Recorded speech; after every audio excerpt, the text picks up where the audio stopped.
তো নমস্কার নমস্কার নমস্কার, আমার ভিডিওতে আসার জন্য নমস্কার। তো আজ আমরা খুবই একটা ইন্টারেস্টিং টপিক নিয়ে আলোচনা করব, যেটা মাধ্যমিকে প্রতি বছরের কিন্তু কোশ্চেন এসে থাকে এই টপিকটার থেকে। এবং এই টপিকটা হচ্ছে কোন চ্যাপ্টারের? পরিবেশের জন্য ভাবনা, ওই চ্যাপ্টারের হচ্ছে এই টপিকটা। এই টপিকটার নাম হচ্ছে ওজোন স্তর।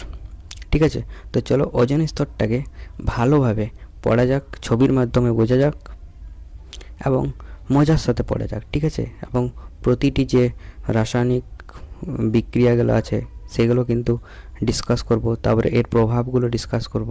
মানে সত্যি মজা এসে যাবে। যদি তোমরা শেষ তক্ষ থাকো তাহলে চ্যাপ্টারটিতে কিন্তু মজা চলে আসবে। তো ঠিক আছে, আর এই চ্যাপ্টারটির এই টপিকটি কিন্তু খুবই ইম্পর্ট্যান্ট তোমাদের মাধ্যমিকের এক্সামের জন্য এবং টেস্ট এক্সামের জন্য। ঠিক আছে, ফাইনালের জন্য ইম্পর্ট্যান্ট, আবার টেস্টের জন্য কিন্তু খুবই ইম্পর্ট্যান্ট এই টপিকটা। তো চলো এই টপিকটাকে শেষ করা যাক, এই টপিকটার অবস্থা খারাপ করে দেওয়া যাক। ঠিক আছে, তো চলো শুরু করা যাক এই টপিকটার নাম হচ্ছে কি? ওজোন স্তর। ওজোন স্তর, আরে এ সেই ওজন নয় যে ওজন তোমরা ভাবছো। ওজন মানে ভার না, এটা আলাদা ওজোন স্তর। ঠিক আছে, তো প্রথমত দেখা যাক ফার্স্ট লাইনে কি বলেছে তোমাদের টেক্সট বই। ঠিক আছে, ফার্স্ট লাইনে বলেছে যে ওজন ও 3 অক্সিজেনের রূপভেদ। এটার মানে কি? এটার মানে হচ্ছে যে ওজন, এই যে ওজন আছে এটার রাসায়নিক সংকেত হচ্ছে O3। তো একে অক্সিজেনের রূপভেদ কেন বলা হয়েছে? কারণ এটা কি হচ্ছে অক্সিজেন অণু। এটা হচ্ছে অক্সিজেন অণু, আর এটা হচ্ছে শুধু যদি অক্সিজেন থাকে তাহলে সেটাকে কী বলা হবে? অক্সিজেন পরমাণু। তো অক্সিজেন অণু আর অক্সিজেন পরমাণুর নিয়ে O3 তৈরি হয়েছে, তার জন্য একে অক্সিজেনের রূপভেদ বলা হয়েছে। ঠিক আছে, বা অক্সিজেনের মতো, তার জন্য একে অক্সিজেনের রূপভেদ বলা হয়েছে স্ট্র্যাটোস্ফিয়ার যেটা আছে সেটা ওজোন স্তর সূর্যকিরণের ক্ষতিকর অতিবেগুনি রশ্মিকে শোষণ করে এবং পৃথিবীতে আসতে বাধা দেয়। প্রথমত তোমাদেরকে স্ট্র্যাটোস্ফিয়ার স্তরটা ভালোভাবে জানতে হবে যে স্ট্র্যাটোস্ফিয়ার স্তরটা কোনটা। যে এই যে স্তরটা দেখতে পাচ্ছ, যেখানে যেখানে বেলুন এগুলো উড়ছে, মেঘ আছে, বেলুন আছে, এটা হচ্ছে ট্রপোস্ফিয়ার স্তর। তার উপরে যে স্তরটা সেটা কিন্তু স্ট্র্যাটোস্ফিয়ার স্তর। তো এই স্ট্র্যাটোস্ফিয়ার স্তরে যে সাদা রঙের যে দেখতে পাচ্ছ, একটা লেয়ার দেখতে পাচ্ছ সাদা রঙের, সেটাই হচ্ছে কি তোমাদের ওজোন লেয়ার। ঠিক আছে, তো কি বলেছে স্ট্র্যাটোস্ফিয়ারের ওজোন স্তরে, ঠিক আছে, সূর্যকিরণের যে ক্ষতিকর অতিবেগুনি রশ্মিকে শোষণ করে এবং পৃথিবীতে আসতে বাধা দেয়। তো মনে করো এখানে সূর্য আছে, ঠিক আছে, তো সূর্যের রশ্মি কিন্তু পৃথিবীতে আসছে, এরকমভাবে পৃথিবীতে আসছে। তো সূর্যের রশ্মির যে ক্ষতিকারক অতিবেগুনি রশ্মি আছে সেই রশ্মিটাকে কিন্তু এই যে স্তরটা সেটা কিন্তু ছাঁকনির মতো ছেঁকে দিচ্ছে। ঠিক আছে, যেমন তোমরা যখন চা করো, ঠিক আছে, চা করার সময় চা করার পরে কী করো? যখন চাটা ছাঁকো তখন কী হয়? চা পাতিগুলো উপরেই থেকে যায় এবং চাটা নিচে নেমে যায়। ঠিক আছে, তো সেরকমভাবে কিন্তু এই যে ওজোন স্তরটাও সেরকমই একটা জিনিস। ওজোন স্তরটি কী করছে? অতিবেগুনি রশ্মিটা সূর্যের যে অন্য রশ্মিগুলোকে ঢুকতে দিচ্ছে, কিন্তু যেহেতু অতিবেগুনি রশ্মিটা ক্ষতিকারক তার জন্য সেটাকে ছাঁকনির মতো ছেঁকে দিচ্ছে। ঠিক আছে,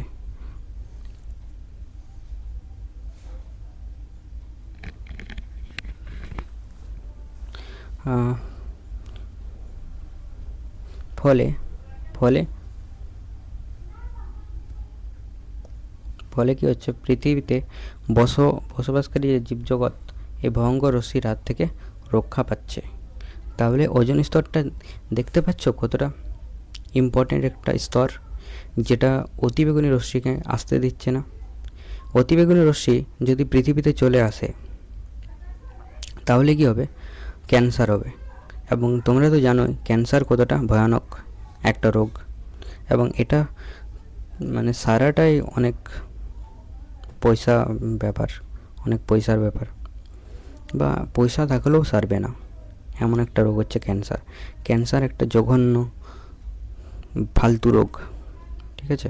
তো চলো, তারপর হচ্ছে কি ওজোন স্তর, এই যে লেয়ারটা স্ট্র্যাটোস্ফিয়ার স্তরে আছে, এই লেয়ারটা কীরকমভাবে তৈরি হয়েছে তো সেটা কিন্তু জানা যাক, ঠিক আছে।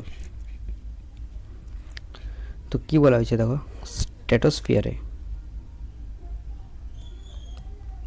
স্ট্র্যাটোস্ফিয়ারে উপস্থিত অক্সিজেন অণু অতিবেগুনি রশ্মি শোষণ করে অক্সিজেনকে পরমাণুতে বিয়োজিত করে এবং এই পারমাণবিক অক্সিজেন আণবিক অক্সিজেনের সঙ্গে যুক্ত হয়ে ওজোন অণু গঠন করে। তো ঠিক আছে, দেখো আমি তোমাকে বুঝিয়ে দিচ্ছি, ঠিক আছে। তো ওজোন অণু কী করে তৈরি হয়েছে দেখো, স্ট্র্যাটোস্ফিয়ার যে স্তর আছে সেইখানে কি আছে, অক্সিজেন অণু আছে। স্ট্র্যাটোস্ফিয়ার যে স্তর আছে সেখানে কিন্তু অক্সিজেন আছে, ঠিক আছে। ট্রোপোস্ফিয়ারও অক্সিজেন আছে, স্ট্র্যাটোস্ফিয়ারও অক্সিজেন আছে, এবং তোমরা জানো স্ট্র্যাটোস্ফিয়ারে ওজোন লেয়ার আছে, তো সেইখানে কি অতিবেগুনি রশ্মিও, সূর্যের অতিবেগুনি রশ্মিও কিন্তু আসছে। তো এই অক্সিজেনের সাথে অতিবেগুনি রশ্মি যুক্ত হয়ে কি তৈরি করছে, অক্সিজেনকে পরমাণুতে প্রকাশ করছে, ঠিক আছে। তো মনে করো এটা হচ্ছে অক্সিজেন অণু, ঠিক আছে। তো এটার সাথে কি ইউভি রে যুক্ত হয়ে অক্সিজেনকে পরমাণুতে প্রকাশ করছে, এবং এই তারপরে কি হচ্ছে, এই অক্সিজেন পরমাণু শুধু অক্সিজেনের সঙ্গে যুক্ত হয়ে O3 তৈরি করছে। দেখো এটাকে আমি একটা ছবির মাধ্যমে বোঝাবার চেষ্টা করছি, দেখো কি হচ্ছে জিনিসটা।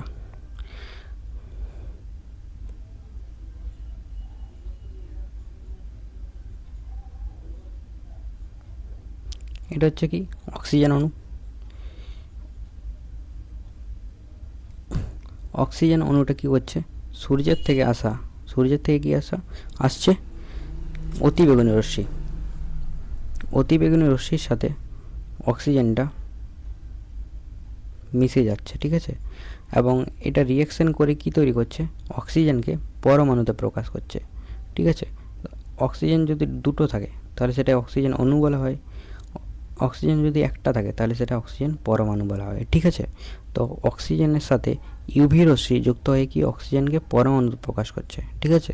তারপরে কি অক্সিজেন পরমাণু আবার কি হচ্ছে না, অক্সিজেনের সাথে যুক্ত হচ্ছে এবং যুক্ত হয়ে কি O3 তৈরি করছে বা ওজোন গ্যাস তৈরি করছে। এভাবেই কিন্তু ওজোন গ্যাস তৈরি হয়।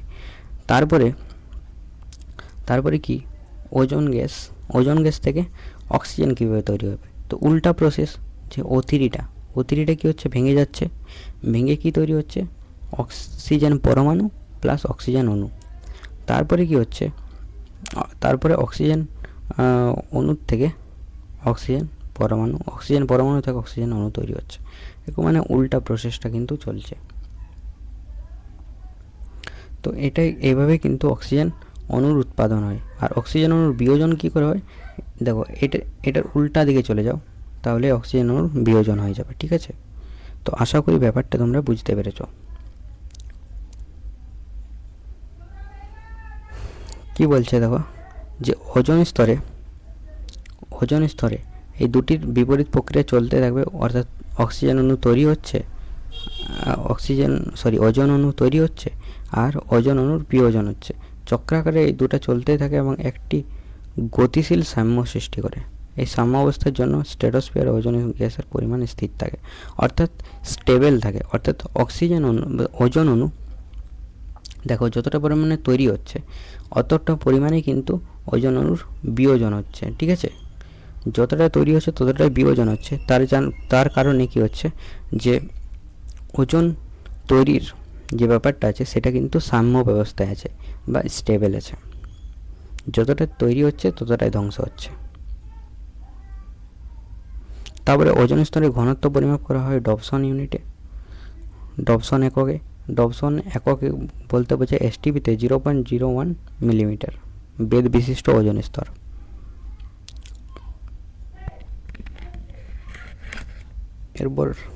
এরপর আমরা ডিসকাস করব কি ওজোন স্তরের ক্ষয়প্রাপ্তি বা ওজোন গহ্বর যে আছে সেটা কীরকমভাবে তৈরি হয়। ঠিক আছে, তো পড়া যাক কী বলেছে। দেখো, ব্রিটিশ বিজ্ঞানী জো ফরম্যান 1982 সালে সর্বপ্রথম লক্ষ্য করেন। কি লক্ষ্য করেন? যে আন্টার্কটিকা অঞ্চলে উপরিভাগে স্ট্র্যাটোস্ফিয়ারের অন্তর্গত ওজোন স্তরটি ক্রমশ পাতলা হয়ে যাচ্ছে। ঠিক আছে, তো ওজোন স্তরের এই পাতলা হয়ে যাওয়ার এই ঘটনাকে কি ওজনের ক্ষয় বা ওজোন ছিদ্র বা ওজোন গহ্বর বলা হয়। তো জিনিসটা কি বলেছে দেখো, এটাকে ছবির মাধ্যমে তোমাকে বোঝানোর চেষ্টা করছি।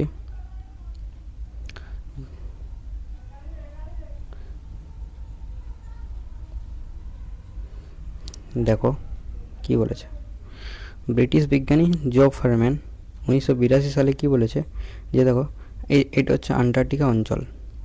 দেখো এটা হচ্ছে ওজোন লেয়ারটা, যে হলুদ কিংবা নীল রঙের যে দেখতে পাচ্ছ, যে চারিদিকে ওজোন লেয়ারটা কিন্তু আছে, কিন্তু আন্টার্কটিকা অঞ্চলের যে ওজোন লেয়ারটা যেটা দেখতে পাচ্ছ সেটা কিন্তু দেখো ক্ষয় হয়ে গিয়েছে।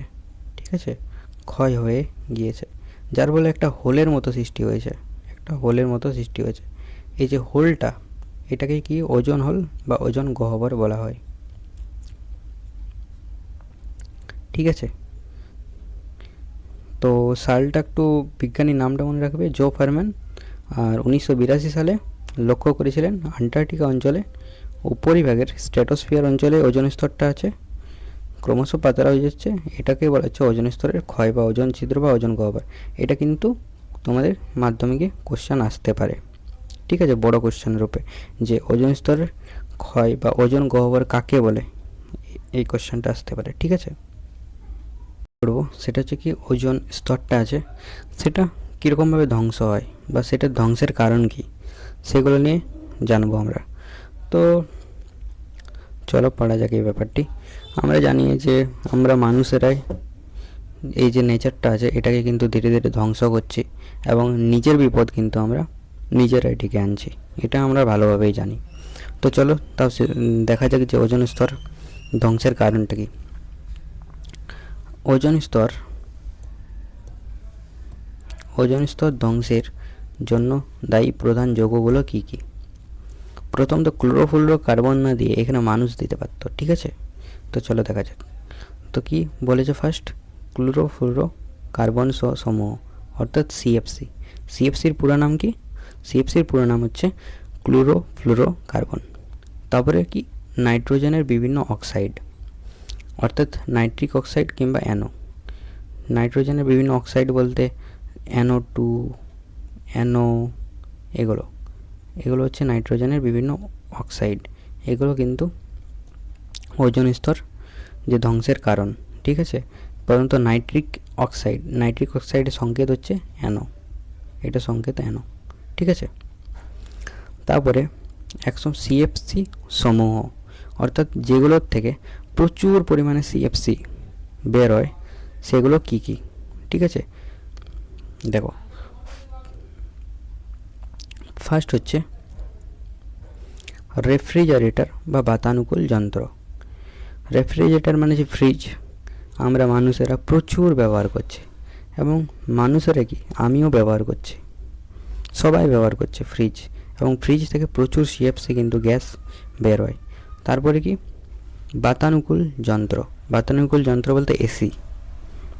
গ্রামে গঞ্জে অতটা এসি দেখতে পাওয়া যায় না, শহরে সব জায়গাতে প্রচুর এসি, এবং এই এসি থেকেও কিন্তু প্রচুর সিএফসি গ্যাস বের হয়।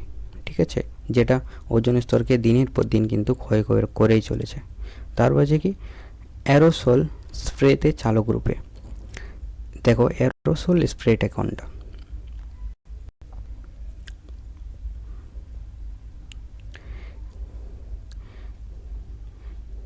এই যে দেখতে পাচ্ছ এই স্প্রেটাকে কি বলো, অ্যারোসল স্প্রে। এই স্প্রেটাও কিন্তু ওজোন স্তর ধ্বংসের কারণ। এর থেকে যে ধোঁয়াটা বেরোয় সেটাও কিন্তু সিএফসি গ্যাস সেটা প্রচুর আছে এবং এটাও কিন্তু ওজোন স্তরকে ধ্বংস করে। ঠিক আছে, তারপরে কি, তারপর হচ্ছে প্লাস্টিক উৎপাদনের ফোমিং এজেন্ট রূপে। অর্থাৎ প্লাস্টিক উৎপাদন করতে গেলে কী লাগে, একটা ফোমিং লাগে। এই যে দেখতে পাচ্ছ, এটা হচ্ছে ফোমিংটা। তো প্লাস্টিক উৎপাদন করতে গেলে এরকম একটা ফোমিং লাগে। এই ফোমিংটার কারণেও কিন্তু ওজোন লেয়ার ধ্বংস হয়। ঠিক আছে, তারপরে আর কি, তারপরে বলা হয়েছে অগ্নি নির্বাপক যন্ত্রের উৎপাদন রূপে। অগ্নি নির্বাপক যন্ত্র তো তোমরা সবাই দেখেছো, যে এই যন্ত্রটা যেটা কি আগুন যেটা নেভানোর জন্য কাজে লাগে।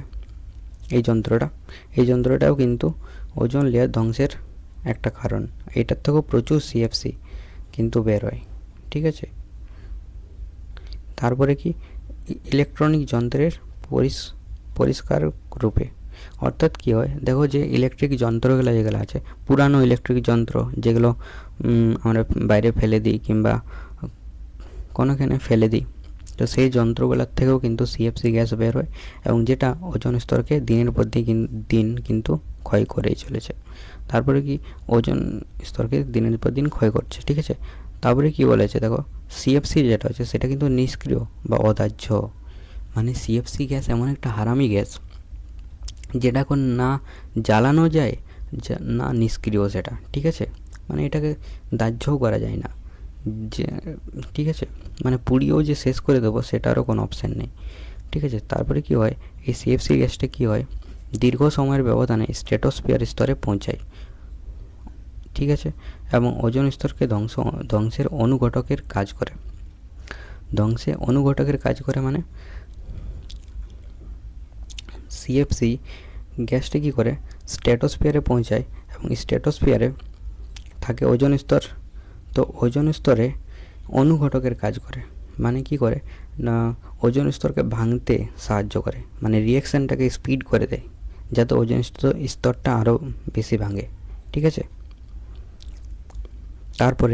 এরপরে ওজোন স্তর ভাঙার মেন কারণ সেটা আমরা নিয়ে জানবো। সিএফসির কারণটা বুঝলাম।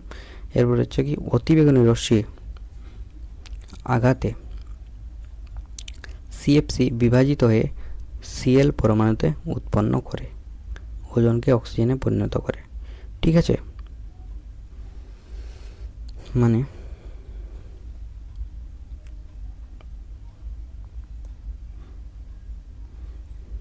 দেখো কী হয় যে এটা হচ্ছে ওজোন লেয়ার। ঠিক আছে, ওজোন লেয়ারে কী হয় যে সিএফসি চলে আসে,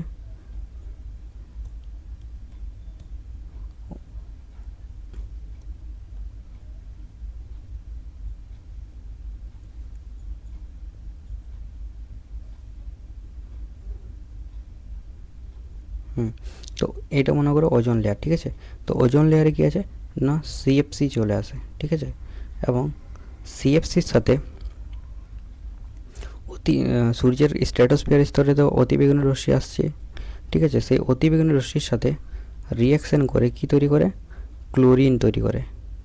এবং এই ক্লোরিনটাই কিন্তু সব থেকে বেশি মানে ডেঞ্জারাস জিনিস বলতে পারো।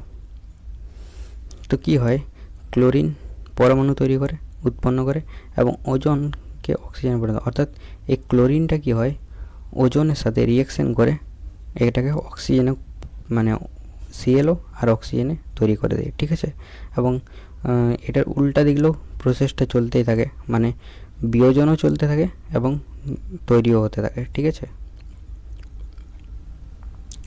তো এই যে সিএলটা আছে, এই সিএলটার সাথে সিএলটা কী করে না, যে সিএলটা আবার O3 সাথে রিয়াকশান করে এবং ওজোন স্তরের সাথে রিয়াকশান করে নিয়ে কি ওজোন স্তরটাকে ভেঙে দেয় এবং O2 এবং HCl তৈরি করে। ঠিক আছে, আশা করি তোমরা রিয়াকশানটা বুঝতে পেরেছো।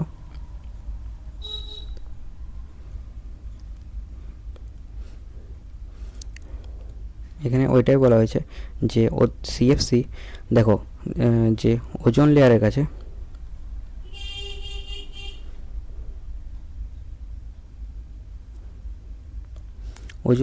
কাছে স্ট্র্যাটোস্ফিয়ার স্তরে, এটা হচ্ছে স্ট্র্যাটোস্ফিয়ার স্তরে, এই স্তরে আমাদের জন্য আমরা যে ফালতু মানুষগুলোর জন্য কি হচ্ছে, স্ট্র্যাটোস্ফিয়ার স্তরে সিএফসি গ্যাসটা কিন্তু পৌঁছে যাচ্ছে, ঠিক আছে। এবং এই সিএফসি গ্যাসটা কি হচ্ছে, এই সিএফসি গ্যাসটা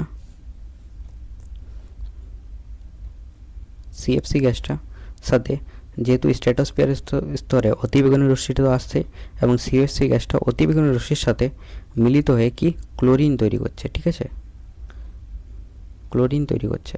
এবং এই ক্লোরিনটা আবার এই যে লেয়ারটা, ওজোন লেয়ারটা যেটা আছে সেটাকে কিন্তু ভেঙে দিচ্ছে। ভেঙে কি তৈরি করছে, ক্লোরিনটা O3 সাথে রিয়াকশান করে ClO+O2 তৈরি করছে, ঠিক আছে। তো এরকমভাবে কিন্তু আমাদের যে ওজোন লেয়ারটা কিন্তু ধ্বংস হচ্ছে, সেটাও কিন্তু আমাদের কারণেই ধ্বংস হচ্ছে। বেশি করে ফ্রিজ ব্যবহার করা, বেশি করে এসি ব্যবহার করা, এগুলো ব্যবহার করার জন্য কিন্তু আমাদের যে ওজোন লেয়ারটা কিন্তু ধীরে ধীরে ক্ষয় হচ্ছে, ঠিক আছে। তো এটাই কিন্তু বলা হয়েছে, এভাবে প্রক্রিয়াটি অবিরামভাবে চলতে থাকে এবং একটি সক্রিয় সিএল পরমাণু লাক্ষাধিক ওজোন অণুর বিয়োজন ঘটায়। মানে সিএল পরমাণুটা কতটা বাজে জিনিস সেটা তোমরা বুঝতেই পারছো, ঠিক আছে। একটা সিএল পরমাণু বলছে কত ওজোন অণুকে ধ্বংস করে, আর ওজোন অণুকে ধ্বংস করলে ওজোন স্তরটাও ধ্বংস হয়। আর ওজোন স্তর যদি ধ্বংস হয়ে যায় তাহলে অতিবেগুনি রশ্মি পৃথিবীতে এসে পৌঁছাবে এবং আমাদের ক্যান্সারের মতো দুরারোগ্য রোগ এগুলো কিন্তু তৈরি হবে, ঠিক আছে। তো এটা কিন্তু অনেক ভাবনার একটা বিষয়, ঠিক আছে। তারপরে কি বলা আছে দেখো, গবেষণা করে জানা গেছে নাইট্রোজেনের যে অক্সাইডগুলো অর্থাৎ NO2 N2O এগুলো কিন্তু ব্যাপক ক্ষয় করে ওজোন স্তরের।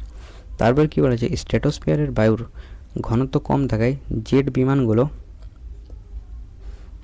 বিমানগুলো এই বায়ুস্তরের মধ্যে অপেক্ষাকৃত কম বাধাপ্রাপ্ত হয়। তাহলে জেট বিমানগুলো কোন স্তরে ওড়ে, স্ট্র্যাটোস্ফিয়ারে ওড়ে। কেন স্ট্র্যাটোস্ফিয়ারে ওড়ে, কারণ সেখানে বায়ুর ঘনত্ব কম, তার জন্য বাধাপ্রাপ্ত কম হয় এবং এদের বর্জ্য গ্যাসের সাথে প্রচুর নাইট্রিক অক্সাইড নিক্ষিপ্ত হয়ে ওজোনকে বিভাজিত করে দেয়। তাহলে দেখো এরপরে কি হয়,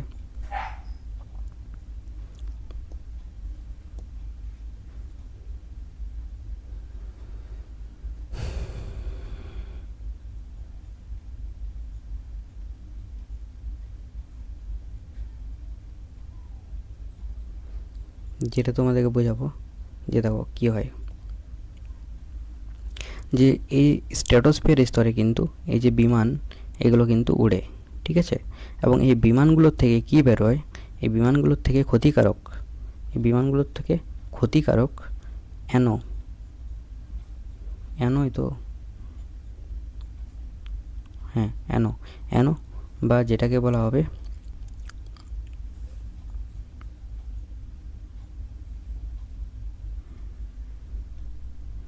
নাইট্রিক অক্সাইড, ঠিক আছে, অ্যানো বা নাইট্রিক অক্সাইড। এই অ্যানোটা কি হয়,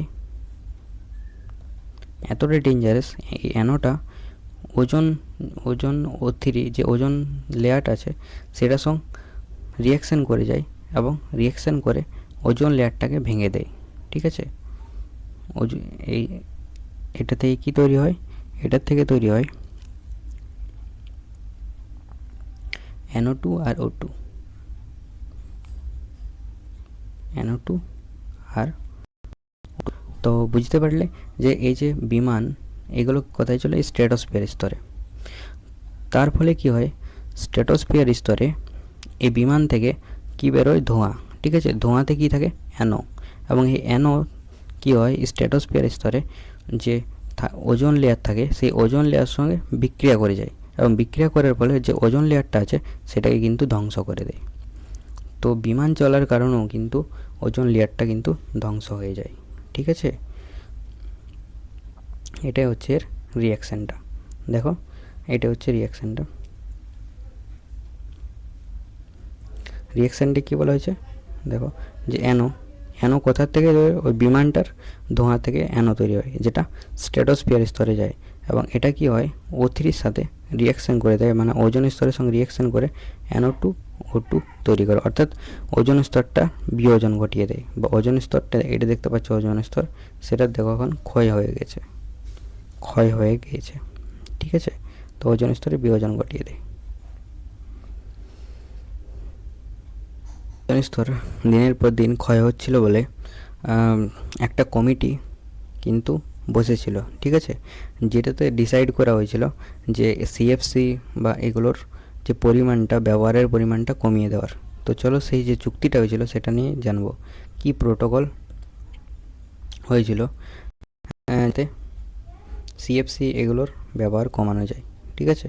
তো সেই প্রোটোকলটা জানো যে কি ওজোন স্তরের ক্ষয় হ্রাসের জন্য 1987 সালে একটি চুক্তি স্বাক্ষরিত হয় বহুদেশীয়, মানে অনেকগুলো দেশ মিলে বা অনেকগুলো সংগঠন মিলে একসাথে মানে একটা মিটিং করতে বসেছিল, কিসের, যে ওজোন স্তর যাতে ক্ষয় হচ্ছে সেই বিষয়টা নিয়ে, সেটাকে কি করে কমানো যায় সেই বিষয়টা নিয়ে। এর মূল বিষয়বস্তু কী ছিল? ফার্স্ট যে সিদ্ধান্তটা নেওয়া হয়েছিল 1995-এর মধ্যে যে সিএফসির ব্যবহারটা 50% কমানো, এটা ফার্স্ট বক্তব্য ছিল এটার, ঠিক আছে। তারপরে 2000 তার 5 বছর সাল নাগাদ, মানে 2000 সাল নাগাদ সিএফসির ব্যবহার একেবারে সম্পূর্ণ বন্ধ করে দেওয়া। তারপরে কি বলা হয়েছে, 3 নম্বর এর ইয়ে ছিল কি, ক্লোরিন জাতীয় গ্যাসের উৎপাদন ধাপে ধাপে কমানো এবং 2000 সাল নাগাদ সম্পূর্ণ বন্ধ করে দেওয়া। এটা কিন্তু চুক্তিটা কিন্তু হয়েছিল, ঠিক আছে।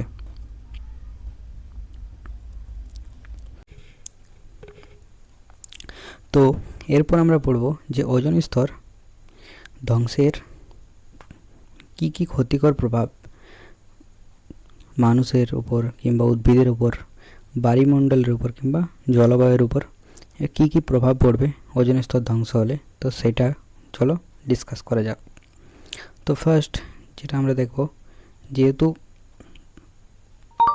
যেহেতু মানুষেরাই এই ওজোন স্তর ধ্বংসের কারণ, তার জন্য মানুষের উপর প্রভাব তো পড়া দরকারই। তো মানুষের উপর কি কি প্রভাব পড়বে?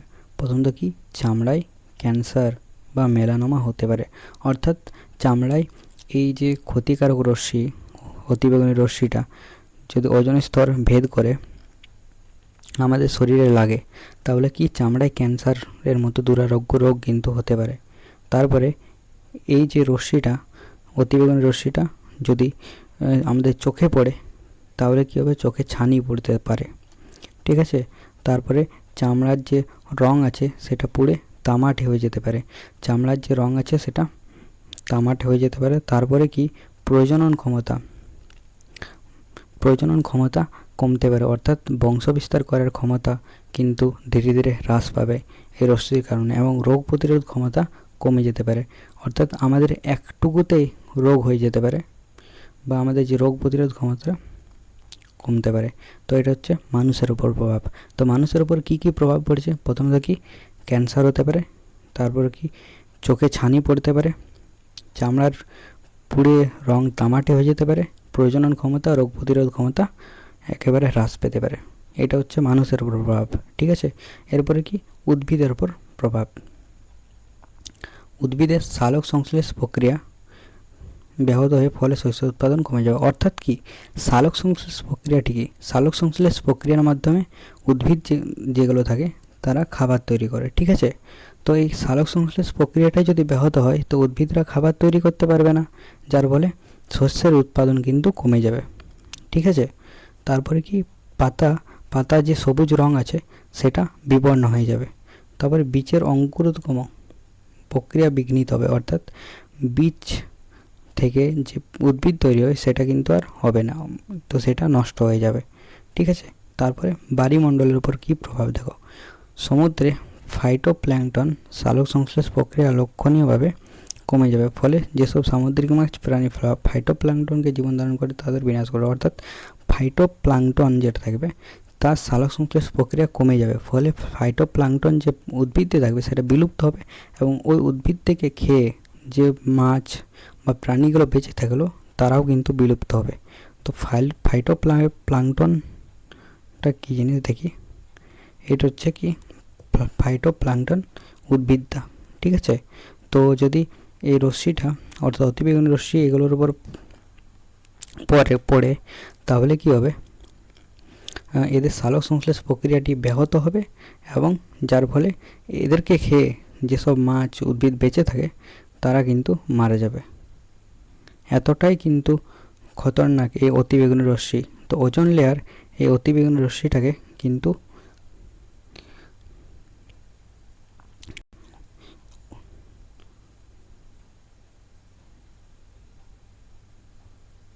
থামিয়ে রেখেছে।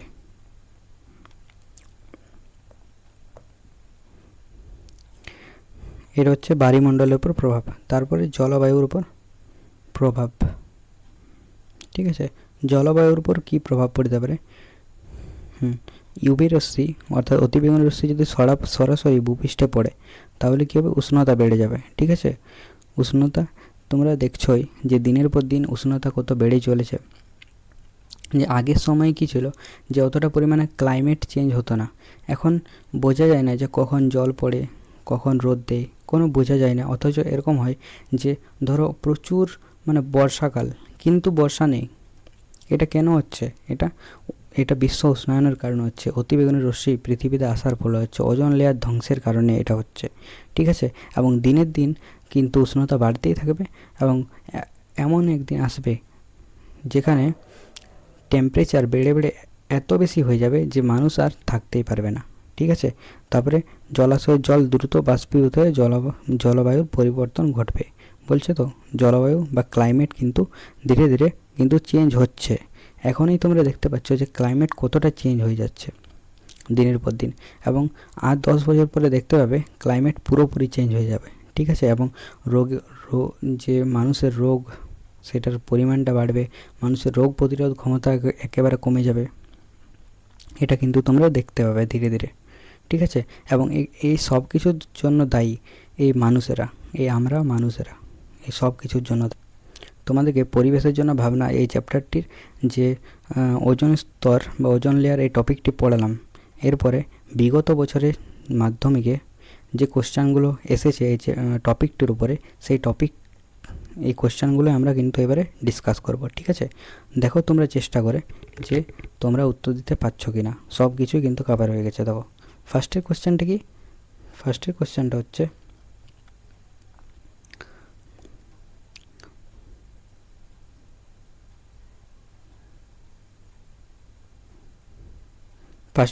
হচ্ছে এমসিকিউ কোশ্চেন। এটা কিন্তু মাধ্যমিকে এসেছিলো যে নিচের কোন গ্যাসটি ওজোন স্তরে ওজোন ক্ষয়ে সহায়তা করে না। তো ঠিক আছে, কোন গ্যাসটি? দেখো সিএফসি করে, তারপরে তোমার যে নাইট্রোজেনের অক্সাইডগুলো এগুলো কিন্তু করে। কোনটা করে না? CO2। এটা কি তোমরা পারবে না? একদম ইজি কোশ্চেন। তারপরে দেখো এটাও তোমাদেরকে পড়ালাম। তারপরে দেখো এই টপিকটি কিন্তু খুবই ইম্পর্টেন্ট। দেখো আরও কিন্তু অনেক কোশ্চেন এসেছে বিগত বছরে, দেখো তোমরা করতে পারছো কি না।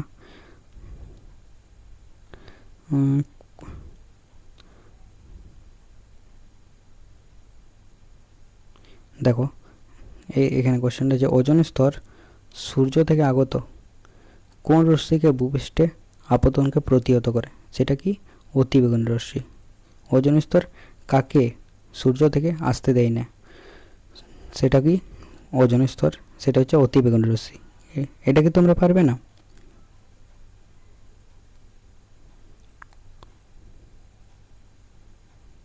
তারপর আরও কোশ্চেন দেখিয়ে দিচ্ছি। দেখো এটাও কিন্তু বিগত বছরে কোশ্চেনটা এসেছে। এটা কি তোমরা পারবে না? বলা হয়েছে নিচের কোন গ্যাসটি ওজোন স্তর ওজোন ক্ষয়ে সহায়তা করে? কোনটা সহায়তা করে? তো এটা করে এগুলো কোনো কিছুই করে না, শুধুমাত্র সিএফসিটা। তাহলে সিএফসিটা হবে ক্যান্সার। তো এটাও কিন্তু তোমাদেরকে করিয়ে দিয়েছি। তারপরে দেখো এই টপিকটা একবার তোমরা পড়ো, সব কোশ্চেনের অ্যান্সার পেয়ে যাবে। তারপরে এটা তোমাদের করায়নি, ক্লোরিন ওজোন অণুর O3 বিনষ্ট একটি বিক্রিয়ার সাহায্যে দেখো, এটা করায়নি? এটাও করিয়েছি যে সিএল এর সাথে কী হচ্ছিল? O3, এটা রিয়াকশান হচ্ছিল যার ফলে ClO এবং এই ওজোন লেয়ারটার বিনষ্ট হয়ে O2 তৈরি হচ্ছিল। এটা হচ্ছে রিঅ্যাকশনটি, এটা কি তোমাদেরকে করায়নি? দেখো কোন জিনিসটা বাদ দিয়েছি, দেখো সব প্রিভিয়াস ইয়ার কোশ্চেন, আর মাধ্যমিকে এটা খুবই ইম্পর্টেন্ট একটা টপিক। দেখো ওজন স্তরকে প্রাকৃতিক সৌরপর্দা বলা হয় কেন? কেন বলা হয় এটা কি পারবে না? ওজন স্তরকে সৌরপর্দা বলা হয় কেন? কারণ কি করে ওজন স্তর ক্ষতিকারক অতিবেগুনি রশ্মিকে পৃথিবীতে আসতে দেয় না, তার জন্য ওজন স্তরকে প্রাকৃতিক সৌরপর্দা বলা হয়। এটা কি পারবে না? সব কিন্তু ক্লিয়ার, দেখো যত কোশ্চেন আছে। তারপরে এখানে কি বলা হয়েছে দেখো, রেফ্রিজারেটর থেকে নির্গত গ্রিনহাউস গ্যাসটির নাম কি? সিএফসি। এটা কি পড়া হয়নি?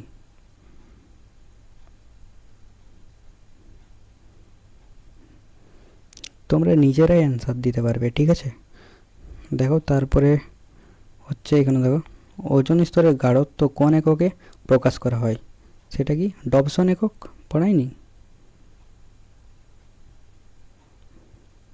তারপরে দেখো আরও কোশ্চেন দেখাচ্ছি, যে নিচের কোন গ্যাসটি ওজন স্তরে ওজন ক্ষয়ে সহায়তা করেন? দেখো বারবার কোশ্চেনটি এসেছে, সহায়তা করেন CO2। আশা করি তোমাদের এই ভিডিওটি ভালো লেগেছে। ভালো লাগলে অবশ্যই লাইক, শেয়ার এবং সাবস্ক্রাইব করে দাও, এবং পরের এরকম আরও ইম্পর্টেন্ট টপিক নিয়ে আমি আসবো এবং ভিডিও করব, ঠিক আছে?